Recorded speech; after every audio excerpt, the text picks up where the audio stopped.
Hello students, स्वागत है नई क्लास के साथ। देखिए, आज की क्लास में हम बात करने वाली है यूपी पुलिस कांस्टेबल 2024 को लेकर। जैसा कि आपने थंबनेल पर पढ़ लिया होगा, लड़कियों के लिए टिप्स, सिलेक्शन प्रोसेस, छोटी छोटी गलतियों पर हम मंथन करने वाली है। महिला अभ्यर्थियों से मेरा हाथ जोड़कर विनती है कि आप क्लास को पूरा वॉच कर लीजिए। देखिए, आपकी छोटी छोटी जो गलतियां हैं ना, वो आज की क्लास में क्लियर होने वाली हैं।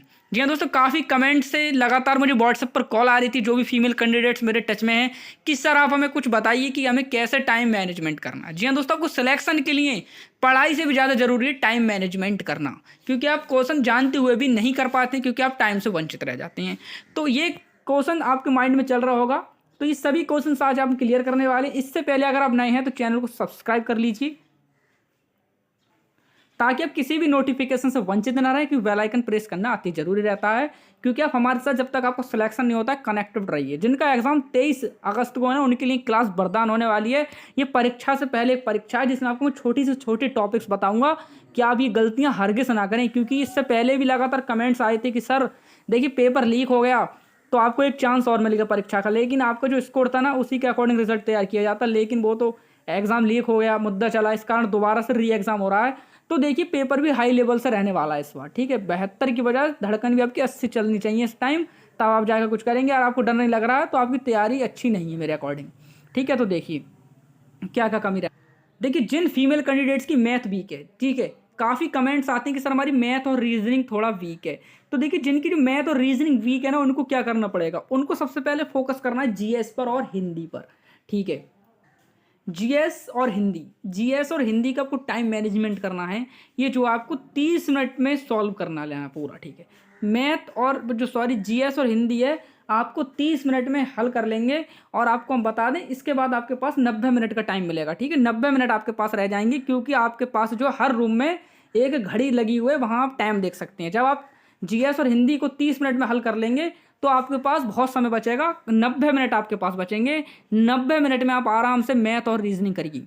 अगर आप जीएस में और हिंदी में 60 मिनट ले लेते हैं तो आपको बहुत मुश्किल हो जाएगा। आपको जो है 30 मिनट में करने की कोशिश है। और हिंदी और जीएस ऐसे सब्जेक्ट हैं, आपको हिंदी ही आपका सिलेक्शन कराएगी जिनकी मैथ कमजोर। देखिए, मैथ रीजनिंग में आपको क्या करना है, कौन कौन से क्वेश्चन छोड़ने हैं और कौन कौन से क्वेश्चंस आपको यहाँ सॉल्व करने हैं। तो देखिए, कुछ क्वेश्चंस क्या होते हैं, होते तो बहुत ईजी हैं, बट उनकी जो होती कैलकुलेशन ना बहुत ज़्यादा हार्ड हो जाती है।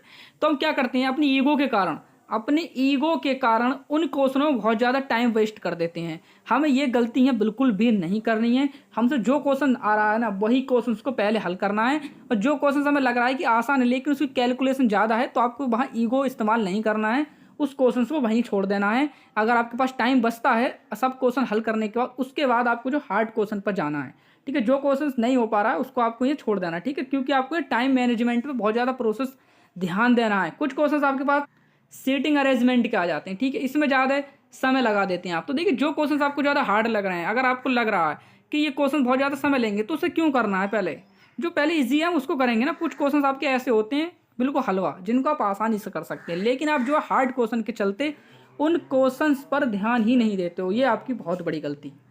आपको जो है यहाँ पर पहले ये देखना है कितने क्वेश्चंस हम कर पा रहे हैं, और जो क्वेश्चन हमसे नहीं हो रहा है ना, वो हम टाइम एग्ज़ाम जो हमारा हो जाता है उसके बाद करेंगे, अगर टाइम बचता है तब। क्योंकि ये तो है ना, आप गलत से तो बच सकते हैं, क्योंकि नेगेटिव मार्किंग भी है ना। आपको एक्यूरेसी का विशेष ध्यान रखना है। मैंने आपको उस दिन ही बताया था क्लास में कि आपको सबसे पहले जो एक्यूरेसी पर फोकस करना है, कि कितने क्वेश्चन छोड़ने हैं, कितने क्वेश्चन सही करने हैं, कितने क्वेश्चन अटेम्प्ट करने हैं। अगर मैं किसी टीचर को बैठा दूं कि 150 क्वेश्चन है भैया, तो 150 में से 150 तो कोई टीचर सही नहीं कर सकता, चाहे कितनी बड़ा टीचर हो। कुछ क्वेश्चन ऐसे आते हैं कि गलत हो ही जाते हैं, गलती से भी गलत हो जाते हैं, OMR भी गलत भर जाता है। जरूरी नहीं है कि एक क्वेश्चन है तो बी भर दिया, ऐसा भी हो जाता है। तो ऐसा नहीं है कि 150 में से 150 क्वेश्चन आप सही कर दें, इतने बड़े 30 मार्क का कोई भी नहीं है। तो लड़कियों, आप कान खोल कर सुन लीजिए, आपसे मैं रिक्वेस्ट कर रहा हूँ कि जीएस और हिंदी पर फोकस कर लो। अभी जीएस और हिंदी में आपको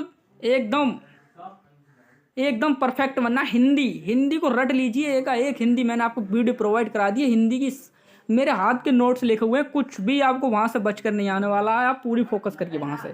अगर इसके बाद भी आपके मन में कोई डाउट है तो मुझे कमेंट सेक्शन में बताइए, आपको कमेंट पढ़ा जाएगा, या व्हाट्सअप नंबर दिया है यूट्यूब में, लिंक दे दूँगा डिस्क्रिप्शन में, वहाँ से आप मुझे व्हाट्सअप करिए, टेलीग्राम पर मैसेज करिए।